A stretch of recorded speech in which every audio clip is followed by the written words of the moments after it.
जय श्री कृष्णा, जय श्री राधे। हेलो दोस्तों, पिछले वीडियो में हमने प्रकृति तथा स्वभाव के बारे में जानने की कोशिश किया और जाना कि संपूर्ण कार्य प्रकृतिजन्य गुणों के द्वारा प्रकृति के द्वारा ही संपन्न किए जाते हैं। लेकिन अहंकार के वशीभूत मनुष्य स्वयं उन कर्मों का कर्ता बन जाता है और कर्ता बनने से मनुष्य को उन कर्मों का बंधन लग जाता है, इसलिए उसको उन कर्मों का फल भी भोगना पड़ता है। अपने स्वभाव के परवश हुआ मनुष्य अपने स्वभाव के अनुसार ही सभी कर्म करता है और उन कर्मों का फल भोगता है।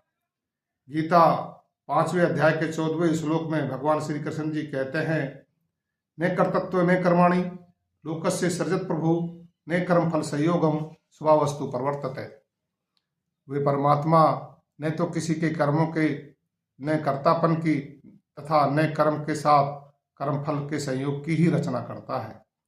मनुष्य का स्वभाव ही बरत रहा है, आप ही करता है और आप ही भरता है। दोस्तों, इस स्वभाव का इस मनुष्य जन्म में बहुत अहम भूमिका है, क्योंकि मनुष्य का जिस प्रकार का स्वभाव है उस प्रकार का ही सारी क्रियाकलापें होती है।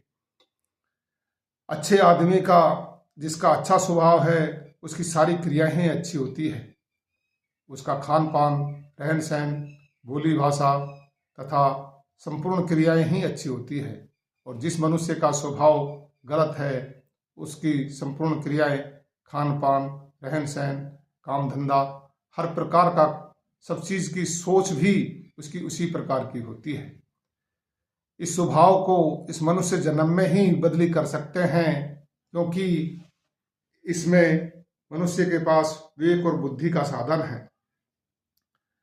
अन्य 84 लाख योनियों में इस स्वभाव को हम बदली नहीं कर सकते और ये स्वभाव मनुष्य की जीव आत्मा के साथ साथ सफर करता रहता है। जिस योनि में जाता है मनुष्य उसी योनि में इस स्वभाव का अनुसार ही अनुसरण करता है।